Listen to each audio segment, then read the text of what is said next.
Well, happy Saturday. Welcome to the North Fork Inca River, down by the bridge. Look at what 4 inches of rain in a week can do. Look at that. There's a little stream pouring in from the swamp. The muskeg, it's like a big sponge.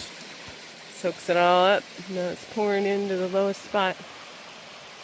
And to get down to the river, which is super duper high. That's better. But you can see the stanchions from the old bridge right there. Little I-beams sticking out of the river. I always wonder how far those are pounded in, down into the riverbed.